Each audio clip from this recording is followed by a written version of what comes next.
Yo aquí, hacer este en vivo ha sido como parir un hijo, créanme. Vamos rápidamente a enlazar.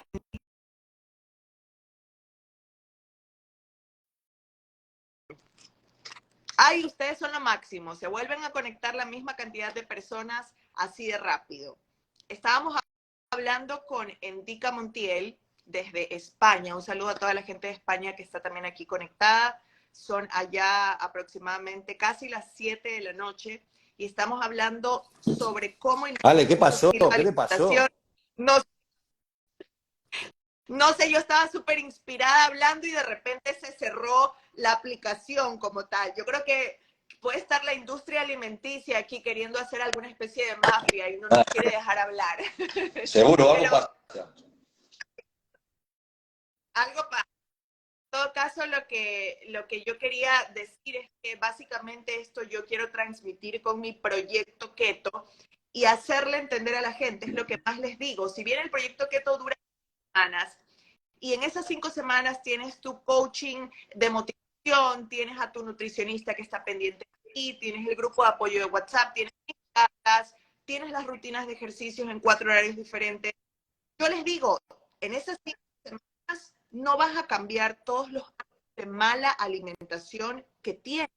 Tal vez no llegues a tu peso saludable, tal vez no reviertas esa enfermedad, pero sí utilizas esas 5 semanas para aprender herramientas que luego de por vida, porque lo que nosotros hacemos no es decirte desayuno 3 huevos con un aguacate y queso con café sin edulcorante y ya, te explicamos y te enseñamos por qué ese desayuno puede ser saludable para ti. Te explicamos y te decimos por qué no desayunar puede ser saludable para ti. Entonces yo siempre no pretendan que esas 5 semanas ustedes hagan magia con su cuerpo, porque probablemente habrá un metabolismo súper rápido que pierda libras y cosas, pero probablemente habrá gente que se está quedando estancada, porque claro, tienes, me invento, 40 años de vida comiendo exceso de carbohidratos desde la infancia y luego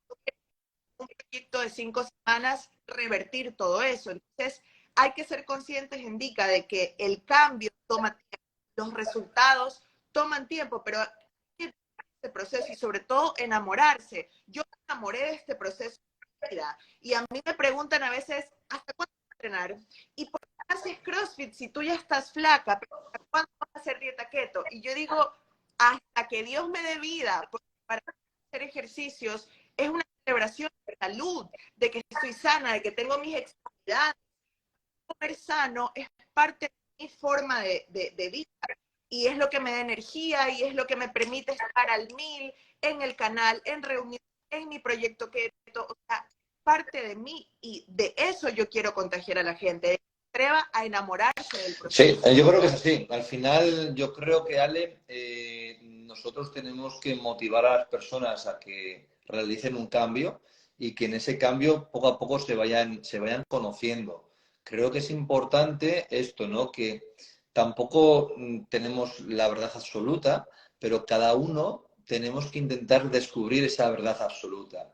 Y cuando estamos envueltos en una sociedad tan adicta, ¿no? Y como bien decía, tan industrializada, no te deja ver tu propia verdad, porque crees que lo común es lo normal. Y esto para nada, o sea, me voy a una cosa tan sencilla como decir, tengo dolor premenstrual. ¿Es algo normal? No, no es algo normal. Es algo que es anormal. Tengo gases. ¿Es normal tener gases? No, no es normal tener gases. Tengo reflujo, tengo ardores, tengo migrañas, tengo insomnio. Como es común, pensamos que como a mí me pasa, es lo normal. Es lo normal estar cansado. Es lo normal no poder estar 2 horas sin comer. No. Y cuando orientas tus hábitos hacia el estar desinflamado, hacia el estar saciado, hacia tener energía para poder entrenar, para poder soportar los entrenamientos, el descansar, el querer tener relaciones sexuales, el estar feliz, todo esto te das cuenta de que, ostras, ese cambio que estás iniciando, te vas dando cuenta de que estás descubriendo un nuevo paradigma. Y es donde este conocimiento que vas adquiriendo lo vas aplicando en ti y te vas encontrando mucho mejor. Exactamente. Y sabes qué, hacerle énfasis a esa frase que tú dices de que no somos dueños de la verdad, esto no es absoluto, más bien yo lo diría de que hay formas de adaptarlo a tu forma de vida, a tu horario, a tu rutina. Por ejemplo, y quisiera preguntarte sobre el ayuno intermitente, que tu libro es extraordinario. Me siento súper identificada contigo cuando dices que tú eras una persona opuesta, que no, nunca lo hubieras incluido en tu vida. Bueno, exactamente igual. La comida latinoamericana está repleta de carbohidratos y el problema no es que los carbohidratos sean malos, no, el problema es cuando en un plato te sirves 5, 6, 7 carbohidratos y esa mezcla en tu cuerpo se vuelve una bomba.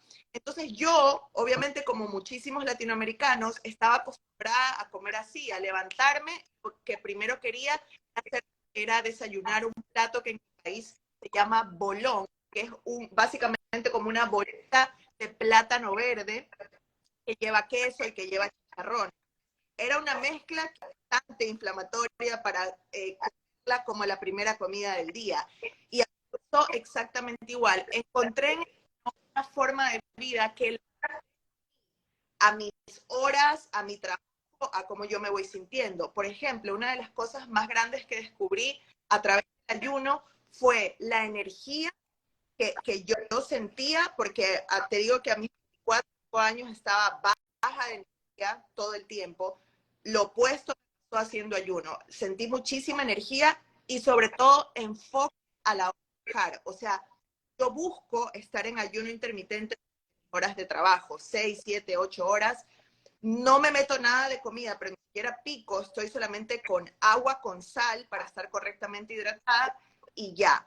Pero en el ayuno encontré un camino que lo adapté a mí, porque mucha gente se pregunta hasta cuándo puedo ayunar o cuántas veces a la semana lo puedo hacer, y eso depende de tu estilo de vida y de lo que quieres. Totalmente, mira, cuando hablamos de energía, ¿no? Como estamos tan engañados y pensamos que para poder tener energía necesitamos cogerla de los hidratos de carbono, entender cómo funciona, creo que es importante para poder comprender que no es esas recomendaciones no es lo más óptimo, ¿no? Y es que nosotros podemos llegar a almacenar una cantidad de 1.500 calorías en forma de glucosa, en forma de hidratos de carbono que he ingerido, las cuales se van a almacenar en el hígado y se van a almacenar en el músculo, ¿vale? En función del músculo que tengas, almacenarás más o almacenarás menos. Podemos decir que podemos almacenar entre 700 y 1.000 calorías en el músculo de glucógeno. Y luego podemos acumular entre 70 y 100 calorías de hidratos de carbono en el hígado, ¿vale? Esto es nuestro máximo. Entonces, tendremos que comprender que nosotros tenemos un máximo fisiológico de ingerir hidratos de carbono. Pero luego es que lo que nos ha hecho estar hoy donde estamos es que nuestro metabolismo es un metabolismo que sabe utilizar la grasa como energía. Y esto es lo que ha hecho que podamos sobrevivir, que podamos evolucionar y lo que ha hecho que podamos comer animales que eran mucho más rápidos y fuertes que nosotros. Nosotros los cogíamos y los matábamos porque nuestro metabolismo utilizaba las grasas como energía. No utilizaba la vía glucolítica, utilizaba la vía de los lípidos, de la oxidación de ácidos grasos. A diferencia de la energía de la batería que tenemos, de los hidratos de carbono, que hemos dicho que es una batería de 1.500 calorías, la batería de las grasas que tenemos tiene hasta 100.000 calorías.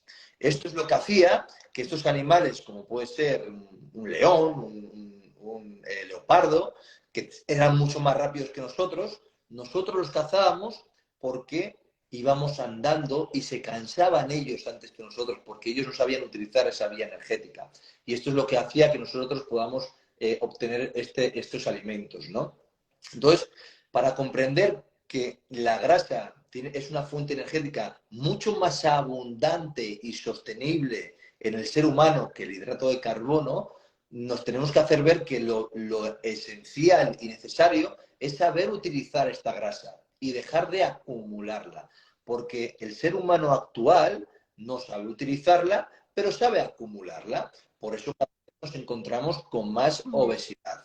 Y esto ha hecho que cada vez tengamos que depender más de ingerir hidratos de carbono para poder tener energía. Me voy a entrenar, me tengo que comer un snack, o tengo que comer un progreso de avena, o tengo que tomarme un pancake, algo con hidratos de carbono. No, esta es la dependencia que tiene mi metabolismo. Y este metabolismo, tenemos que tener un metabolismo como el que teníamos cuando teníamos 10 años, que íbamos a jugar a la calle y nuestra madre nos decía, venga a comer, y nosotros seguíamos jugando. Nos importaba igual la comida. ¿Por qué? Porque podíamos acceder a estos recursos energéticos que hoy en día, debido a los hábitos que hemos ido implementando y creciendo con ellos, nos ha generado esta rigidez metabólica. Ajá, vamos a ir rompiendo mitos con el ayuno. Yo sé que tú tienes las respuestas exactas. ¿El ayuno intermitente me hace perder masa muscular? Bueno, no, el ayuno intermitente no te hace perder masa muscular, para nada. ¿Por qué? Lo importante es entender que durante el ayuno se dan diferentes tipos de procesos, ¿vale?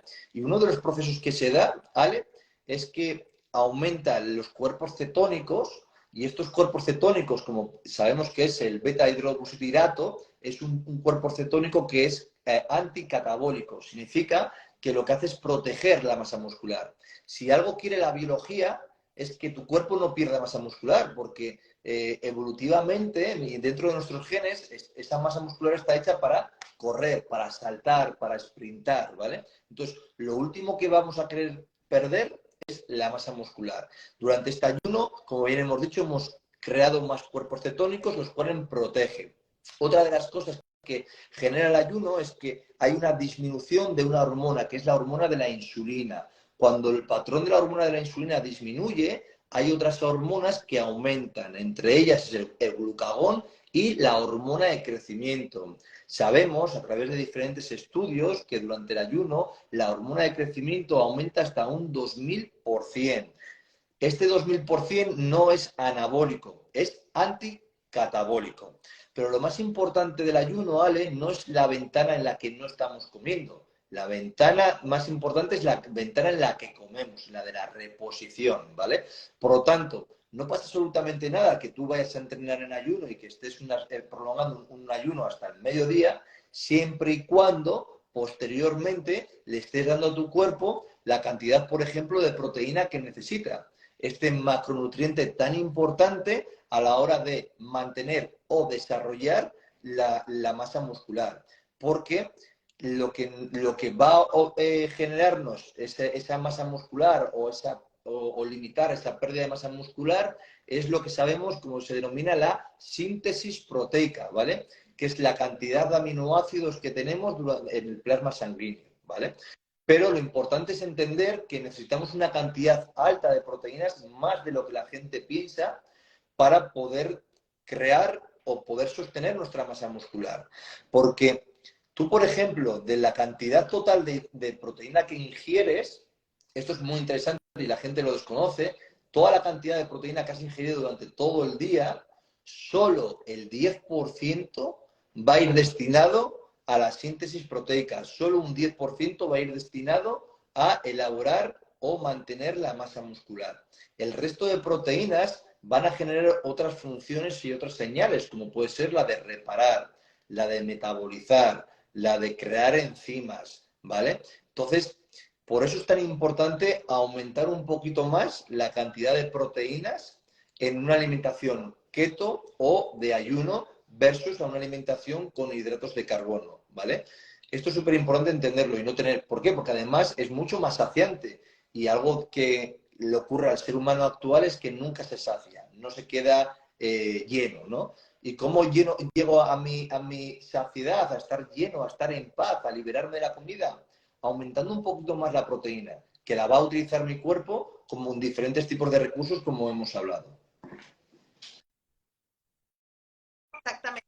Tú dijiste algo importantísimo, que también es esencial que la gente que está escuchando tal vez por primera vez del ayuno y quiere intentar probarlo, en su estilo de vida, es importante que recuerden lo que acaba de mencionar. Lo más importante no es que ayune 16, 18, 20 horas, no, que alargues el tiempo de ayuno para intentar ver mejores resultados. Lo más importante es lo que decides darle el tiempo en el que comes. Lo más importante, el protocolo que lleva para romper el ayuno, luego lo que eliges, la cantidad, como dijiste ahorita, adecuada de proteína, las grasas saludables con las que lo combinas. O sea, ayunar no quiere decir que luego te puedes permitir comer lo que te da la gana porque ya hiciste 16. Pero eso yo lo creo como una irresponsabilidad. Más bien, si ayunas, tienes que cuidar mucho más lo que comes. Y entonces, ¿cuál sería el tipo de comida ideal para esa Bueno, como ventana de hemos dicho, alimentación, es Indica? priorizar la ingesta de proteínas porque al final vamos a estimar que hacemos un ayuno hasta el mediodía, ¿vale? Y de aquí vamos a hacer 2 comidas, ¿vale? Que para mí sería, digamos, una cosa óptima. No vamos a decir lo más óptimo porque no hay lo más óptimo. Lo óptimo es entender el contexto de cada persona, pero sí que vamos a decir que puede ser lo óptimo, ¿no? Entonces, es incrementar la ingesta de proteína, ¿vale? De una proteína de alto valor biológico, y con ello eliminamos muchas proteínas que son de bajo valor biológico. El valor biológico significa los componentes de esa proteína, como sus aminoácidos, ¿no? Los aminoácidos que constituyen ese alimento, que tengan o no tengan aminoácidos que sean promotores a generar un estado más anabólico, a activar la vía de anabolismo que se define como mTOR. Las vías, los principales aminoácidos que promueven este estado anabólico es la leucina, la isoleucina y la valina, ¿vale? Estos 3 aminoácidos especialmente están en las proteínas con proteínas animales, desde los huevos, desde el pescado y desde las carnes. Por lo tanto, la diferencia con las proteínas vegetales es que los aminoácidos que constituyen las proteínas vegetales son muy escasos a nivel de impacto hormonal y anabólico respecto a las proteínas animales, ¿vale? Significa que sea ni mejor ni peor. No vamos a entrar en discusiones de proteína vegetal o no. Simplemente quiero que entendáis que para poder elegir una proteína óptima tengo que fijarme en el aminograma, en los aminoácidos que contienen esa fuente de alimentación, ¿vale? Por lo tanto, incrementar las proteínas, aumentar esta ingesta de proteínas y llevarlos. Yo me gusta recomendar que superemos los 2,8 y los 3 gramos por kilogramo de peso magro, no magro. Y magro significa eliminando la grasa. Por ello es muy importante saber muchas veces identificar qué porcentaje de grasa tengo. ¿Por qué? Porque de esta manera voy a optimizar mucho más mi requerimiento a nivel de proteínas, ¿vale? Entonces, esto también luego se da, esto es como algo inicial, ¿no? Inicialmente pues vas a necesitar una guía, pero luego la idea es que la persona a través de este hábito sepa identificar hasta cuándo tiene que comer. Y esto es lo más bonito porque tenemos este mecanismo. Del mismo modo que un coche sabe cuánta gasolina tienes que meterle, ¿vale? Nosotros tenemos esos sensores que saben determinar hasta cuánto tengo que comer de proteína, ¿vale? Y esto puede ser mi caso, pero no va a ser el caso de un principiante. Un principiante tendrá que empezar con otro tipo de estrategia. Por eso me gusta enfocarlo de esta manera, ¿no? Intentar hacerles ver que si algo hay que tener control inicialmente es sobre la cantidad de proteína, ¿vale? Intentar elevarlo un poquito más para poder compensar este efecto anabólico y que esto nos genere pues estas mejoras, incluso en la mejora de la composición corporal, nuestro estado metabólico y hormonal, ¿no? Y algo también que es esencial, porque hay 2 cosas que son esenciales para el ser humano y de hecho su nombre así lo indica, ¿no? Los aminoácidos esenciales, por lo tanto sabemos que la proteína es esencial. ¿Y qué otra cosa es esencial? Los ácidos grasos esenciales, las grasas con las que estamos constituidos, porque nuestras células están constituidas de ácidos grasos, ¿vale? Y nosotros necesitamos grasas para poder reparar, regenerar estas células y que puedan emitir correctamente las señalizaciones óptimas, desde recursos energéticos hacia neurotransmisores, hacia hormonas, ¿vale? Entonces es súper interesante que somos seres de que lo esencial es aminoácidos esenciales, que viene la propia palabra de proteína, viene del latín de protes, que significa lo primero, por lo tanto lo que debemos hacer es incorporar lo que es lo primero, que es las proteínas, y los ácidos grasos esenciales, ¿vale? Que son los que realmente nos ayudan a reparar y a buscar esta homeostasis, este equilibrio a nivel celular. En función de esto, luego ya se puede ver los contextos, ¿no? A nivel individualizado. Pues mira, hago este tipo de actividad, oye, pues soy un sprinter, pues en función de las demandas energéticas y de la intensidad que le ofrezcan a tu cuerpo, podremos jugar con los hidratos de carbono. ¿Y por qué podemos jugar con los hidratos de carbono? Porque sabemos que hay una intensidad X en este sujeto y sabemos que optimizando un poco los hidratos de carbono va a seguir creando cuerpos cetónicos y va a seguir utilizando los hidratos de carbono. Lo importante, claro, las personas vienen de un estado, como bien te he dicho antes, rigidez metabólica. Significa que no saben utilizar las grasas como energía. Por eso, inicialmente, a esta gente que viene con un metabolismo dañado, se intenta que no se incorpore hidratos de carbono inicialmente. ¿Para qué? Para que su cuerpo tenga que generar recursos suficientes para utilizar la grasa. Una vez que has utilizado la grasa y sabes utilizar la grasa como energía, pues es interesante que puedas poder incorporarle pequeñas cantidades de hidratos de carbono, ¿vale? Para que sepa balancearse. Esa transición de cambio de combustible, cuando estás acostumbrado a comer con hidratos de carbono, muchos o sobre todo varias mezclas en la acción diaria, y pasar a las grasas saludables, esa transición es la que a mí me encanta. Yo sé que pueden haber algunos síntomas, que tal vez un poco de dolor de cabeza los primeros días y todo eso, el proceso de entrar a cetosis para empezar a utilizar reservas de grasa de nuestro cuerpo y también esa grasa que nosotros ingerimos como energía. Y me encanta porque hay mucha gente que está como en contra de esto, hay mucha gente que está opuesto a esta idea o forma de...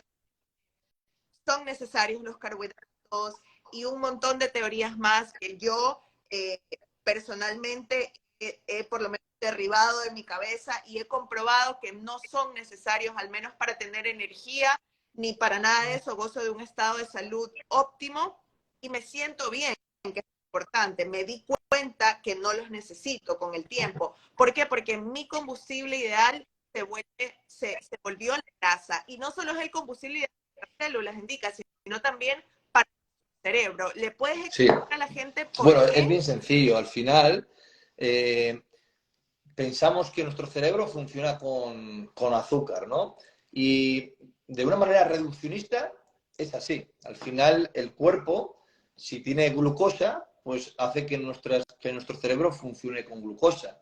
Pero cuando nuestro cuerpo, nuestro hígado, ha descendido los niveles de glucosa y no hay glucosa, nuestro hígado manda una señal, ¿no? El cerebro dice, oye, que no hay glucosa en el hígado, que yo no me voy a morir, necesito que hagas algo. Entonces, el cuerpo empieza a activar en el hígado los cuerpos cetónicos. Y estos cuerpos cetónicos son capaces de pasar una barrera que tenemos, ¿vale? Y lo que hacen es potenciar el estado neuronal. De hecho, genera una biogénesis neuronal. ¿Qué es lo que hacen las neuronas? Digamos, se multiplican en un estado de cetosis.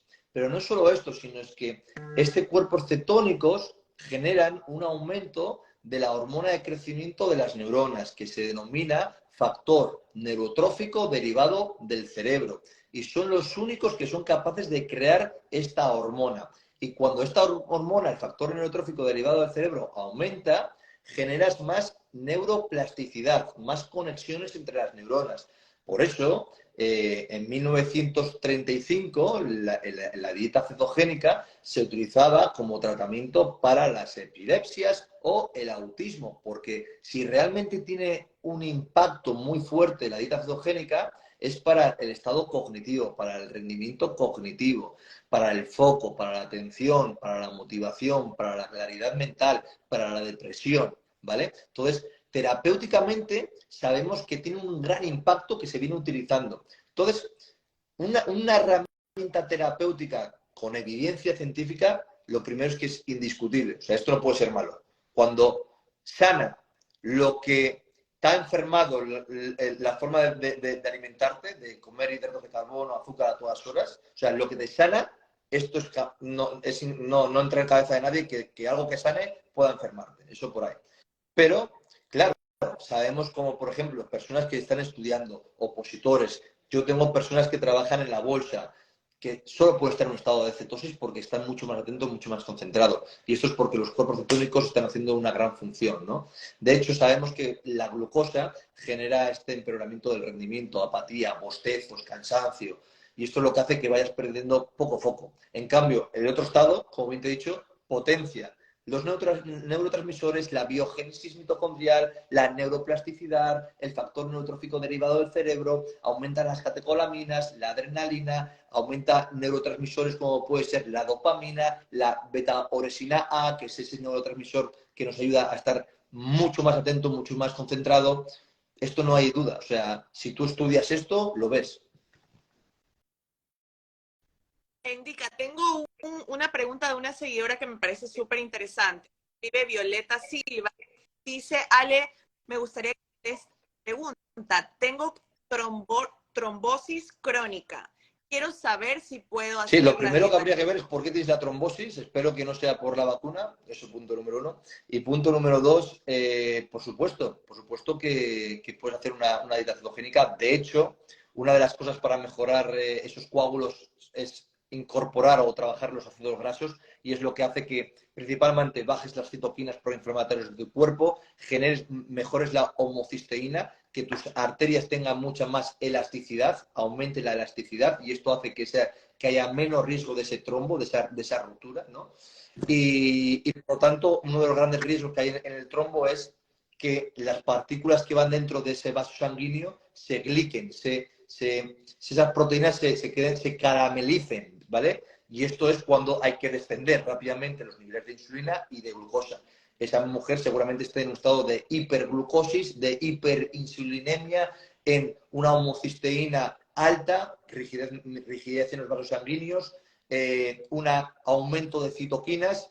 ¿Cómo promuevo todo lo contrario? Con la cetosis. De hecho, Ale, nosotros nacemos en cetosis, fíjate tú. Y ese dato me encanta, ese dato es súper interesante. Nacemos en cetosis, la leche materna es pura grasa, que es lo que le permite al bebé seguir alimentándose y seguir desarrollándose en los primeros meses de vida. Y luego, pues con la mala alimentación, estamos acostumbrados, sacamos ese estado natural de cetosis en el que nacemos. Eso que dices es increíble. ¿Cuánto aprendizaje, chicos, hemos tenido el día de hoy con Indica? Les cuento que él es el autor de este libro, Esclavos de la Comida, y vamos a estar regalando. Les voy a contar de qué se trata esta super sorpresa que les tengo. Vamos a estar regalando, tengo aquí en casa 20 de estos libros para las primeras 20 personas que se inscriban en mi proyecto Keto, que arranca este 21 de marzo, pero a través de mi página web www.alemarillo.es. Le dan clic a esa página web, se inscriben y las primeras 20 personas que lo hagan luego de este en vivo se llevan en su casa, van a tener este libro de técnica para que sigan instruyéndose, sigan aprendiendo y sigan llenándose de conocimiento. Indica, para finalizar, ¿qué recomendación le das a la gente que quiere hacer cambios en su vida?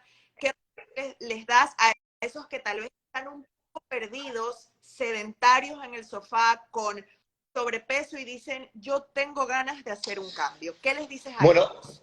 Pues que cojan el libro de Esclavos de la Comida, que creo que se pueden, sí, sinceramente creo que les puede ayudar a abrir los ojos. Y lo segundo, que contacten a un profesional, sea quien sea, porque les va a ayudar y luego, pues lógicamente, van a ver que se encuentran mejor, que esas dolencias, que esas patologías, que esos síntomas que pensaban que eran normales, que realmente no son normales. Y yo creo que ayudamos mucho pues incitando, ¿no?, a las personas a que no tengan miedo a contratar a un profesional, sea quien sea, un profesional bueno, ¿no?, lógicamente en este entorno, que les ayuden a desaprender. Desaprender para aprender. Muchísimas gracias, Indica, por estar aquí, por sacarnos de tantas dudas, sobre todo por introducir a los seguidores de acá, de Ecuador, de América, de Perú, de Chile, de Colombia, de Argentina, latinos en Estados Unidos, por supuesto, también gente desde España escuchándote, así que gracias de verdad, ojalá podamos repetirlo en otra Seguro que ocasión, sí. yo estoy súper abierta para poder y de más datos valiosos a toda la gente que nos sigue. Te mando un abrazo enorme y cuando vengas a España, pues, perdón, para Miami, Bueno, un aquí besazo estamos a las enorme, Ale, de órdenes. verdad. Fue un gustazo y sigue así, ¿vale? Con esa energía, esas ganas y predicando, que es lo más importante. Eso es. Con el ejemplo. Gracias. Hasta Que estés bien, luego. muchísimas gracias.